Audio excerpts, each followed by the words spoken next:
Hi everyone, I'm Anthony, your host for this contextualization of our case studies, the vision of the land of the rising sun and its strategic development. Today's many Japanese companies should be global leader in the world, but either for their manufacturing and technological prowess or their size, but they are not. In a matter of survival, we have seen today that Japanese company has to open to the markets and to the world to compete with all the competitors in the world. Most Japanese companies are famous for the use of technology and the way they innovate. We can take the example of Honda, who is using developer studio and also some rising fund to develop the panel in cars. Also, we have the example of Panasonic, which is using high quality camera and recording capabilities to compete against the competitor, excel the competitor actually. But moreover, the Japanese multinational are then a lot technological oriented, and we know that globalization is a hard work progress. So Japan has to adapt to the market now, and they have some problem. We can see that they have problem with the languages, as long as Japanese is not famous for the work. But now we can discuss about the case study itself, which is looking after the Japanese multinational who are trying to enter in the emerging markets such as India, China or Indonesia, and furthermore. In our globalized world, where all the exchange are getting international, they have to create contact with all this kind of new market and international market, the intraconnected world, like the workforce, who is international now, the collaboration also, and the creation of the contract. But as we know, they are leading the automobile and technology companies because they have an amazing know-how about the innovation. But there is still some challenges, we can say, that persist, and we can have these 3 points here, which is the first one, the lack, like the second one could be, like the first one can be a distaste of low-end markets, because we know that in India, for example, it's a real developing market, but as long as Japan has forgive it for now, they don't use it anymore. The second one could be the lack of commitment, and the last one could be the lack of talent, and mostly it's leading to a lack of localization. But we can now go through the detail. Hello, my name is Fadila. I would like to tell the first issue will come up from Japanese multinational company in emerging market. Japan's companies have focused on high products for the middle and low-end segments, a strategy which brings them success in established market. However, when Japanese multinational expand to developing countries, for instance, India, Indonesia, Brazil, and China, competition is really tight and fierce.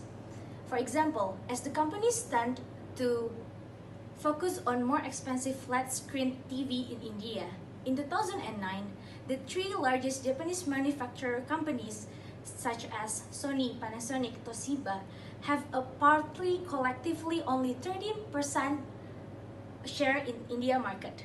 In fact, when it comes to developing country, the middle and low-end segments of the issues for Japanese multinationals have to perform well.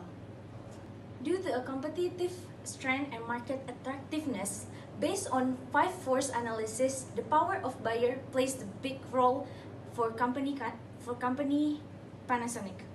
Most people always prefer to buy products with the lowest price. However, this price will make the suppliers obtain the minimum return on investment.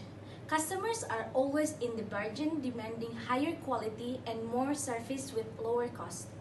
Moreover, competition among enterprises in the industry makes the buyer a profit because the customers have many choices to choose.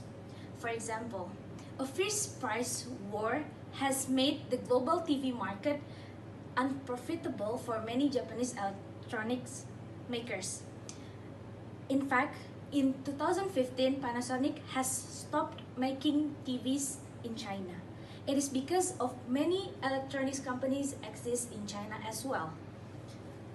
Based on SWOT analysis, Panasonic as an electronic company has many opportunities. Focus on investment and differentiate to attract more buyers. It takes advantage of its company of scale to develop a cost advantage and sell at low prices to the low-income buyers of the industry. By manufacturing in China, cheap labor and low manufacturing costs will come into the Panasonic company.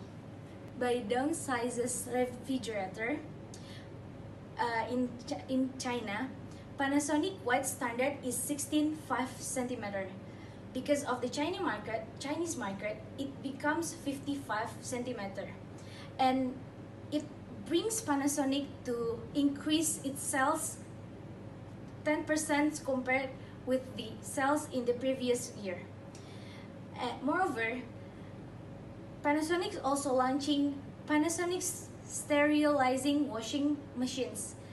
In less than a year, its market share for front loading machines increased 3% to 15% in China. Hi guys, my name is Philip and I'm going to talk about the lack of commitment in Japanese multinationals. Especially I'm going to talk about Honda. Many Japanese companies have simply not made the financial or organizational commitments necessary to win in emerging markets. The big investments are still in Japan, the United States and Europe. At the end of 2010, the United States and Western Europe still accounted for 54% of Japanese foreign direct investments. Honda as a Japanese company, which is a good example for lack of commitment. Honda is primarily known as a manufacturer of automobiles, motorcycles and power equipment. The Honda's SUV called CR-V sells very well in Europe and North America, but very poorly in India. Only 10,000 cars in 10 years between 2003 and 2013, which is quite low. The major reason is that most Indians prefer diesel, but Honda refused to commit resources to develop a diesel power SUV, claiming that its diesel engines would not work with Indian fuel quality. We choose a competitive rivalry as a link between Honda and the Porter's Five Forces. The level of competitive rivalry among the existing brands is very high, while the number of large and global players may not be very large. Still, all of them have large product portfolios, invest heavily in marketing, research and development. Honda has very powerful competitors like Volkswagen, Ford and Toyota, which makes it tough and intensely competitive. Furthermore, the brands remains focused on future and better technologies so as to find growth and remain competitive. How can Honda tackle intensive rivalry among the existing competitors? For example, by building a sustainable differentiation or by building scaled so that it can compete better, or moreover by collaborating with competitors to increase the market size rather than just competing for small markets. In April 2013, Honda released its diesel engine, which became first diesel engine ever launched in India. The car is called Honda Amaze. In January 2014, Honda launched a new version it called Honda City. Both of the vehicles contributed to The 82.8% increase in unit sales recorded in India between April 2013 and March 2014. So, in the next future, Honda will increase its R&D workforce in India from the current 100 engineers to 300. It is working on global vehicles designed to be sold worldwide. Moreover, they are fine-tuning the features for India to ensure that the vehicles reflect local tastes and preferences. And Honda is advancing its strategy to use more locally manufactured parts. Hi, my name is Thomas. I'm here to discuss about the next challenge, which is the lack of talent result in a lack of localization. In this particular challenge, I want to talk about two critical points. First is the necessity of talent localization in multinational corporation. The next is the reason for the lack of talent in multinational organization. First of all, many large and powerful multinational corporations in Japan have made new strategies to increase investment in India, including expansion, merge, brand enterprise, enhance the level of branches, and especially in technology development. For instance, in India, 1,369 companies from Japan have set up base, while only 71 Indian companies operate in Japan. However, the barrier to success much depends on the talent of the workforce. To achieve this goal successfully, especially in the 21st century, the rapid technological advance in the digitalization of the workplace have making it harder for workers to match their skill set with the need of employees.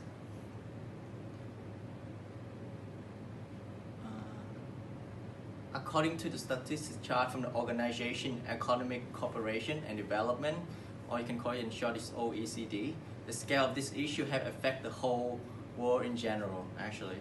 However, as you can see from the chart, this shortage is particularly reserved in Japan, where 81% of the firms in here have difficulty in finding qualified employees. Moreover, regardless of the challenge, many Japanese multinational organizations have reluctant to send high caliber executives to the emerging economies such as India, Brazil, and Philippines. These individuals are also reluctant to go even when asked. Based on the threat of the entry from the 5 forces analysis, we can see that the necessity from the talent localization is obvious, and the acknowledgement that the lack of skilled and qualified employee for the management system is a critical challenge, which is threatening the operation progress of numerous multinational organizations when entering an emerging market. What is lacking is a marketing mindset to attract overseas talent, say by Yohei Shibasaki. The next is the reason for the lack of talent in multinational organization. Okay, so according to the problem, therefore I want to address two major issues here, which are the reason for the lack of talent in multinational organization. The first one is the difference in expectation of foreign employee. India have young population. Although higher salaries are desired by workers, higher pay might not necessarily be the only mean enticing workers to stay. Organizations need to focus on alternative means of retaining workers by providing career advancement or training opportunity for them. According to the survey, 77% of millennials would be willing to take a salary cut of at least 3% in exchange for long-term job security. Roughly 76% millennials would take a pay cut of at least 3% to work for a company that offers flexible office hours, and 67% would be willing to take a pay cut of at least 3% to work at a company that offer good mentorship opportunity. Second is the shortage of high-level talent in the area to support the development of multinational company. India's working age population is set to grow over the next decade. Although India has a young population, only about 2% of the workforce is skilled. In contrast to the country like South Korea and Japan, where skilled workers represent 96 to 80% of the population respectively. This lack of skilled labor is likely to reservedly hinder multinational investors from all across the world and India's ability to develop. Moreover, while the movement of the workforce from rural-urban region will add to the overall availability of workers in urban centers, highly skilled labor will remain scarce. This is because the migrant worker from rural areas lacking both technically field manual, low-paying job in city rather than skilled one. Hi, I'm Vincent, and I'm here to remind the principal points of this presentation. Thus, we have seen that Japan, despite the fact that it is a country with high potential by focusing on the key industrial sector, is having difficulties adapting to macroeconomic evolution and is falling too far behind in adapting to emerging countries compared to its Western competitors. There are many factors leading to this statement. So firstly, Japanese companies are focusing on a product range that is not adapted to the consumer needs in this emerging country. The middle class and the smaller one, the vast majority of whom are in this country, cannot have access to the Japanese offer, intended for a wealthier clientele, which is still too small to be a lever for growth for Japanese companies. Among the companies that have grasped this problem, Panasonic has been able to establish itself in Southeast Asia by adapting as much as possible to the purchasing power of consumers targeted by country. The lack of willingness to invest directly in these countries is also a problem.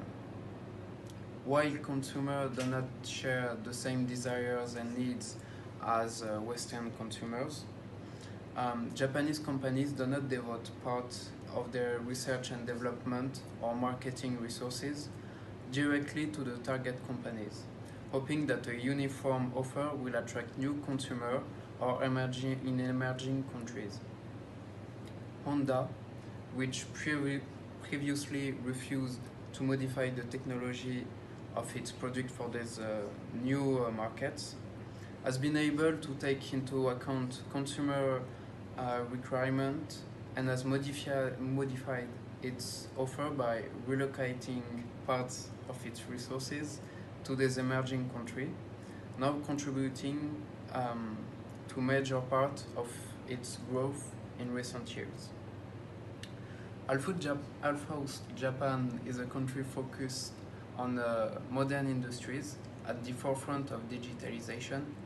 Its companies have difficulties using their talent outside countries where the market is already mature. This, combined with the lack of investment in emerging foreign countries, make it difficult to operate based in this country, as efficiently as possible. To ensure a more qualified employee base in these countries, companies should focus on upward mobility opportunities for employees in order to attract the managers to work outside Japan, as well as on internal learning for a still too unskilled workforce. Thus, in order to be able to compete with Western countries in the race for globalization, Japanese companies must concentrate their offers on the needs of consumers in emerging countries, adapting to their purchasing power and product requirement, as well as not hesitate to invest in this country, whether by financing research or by using their own talent in this country.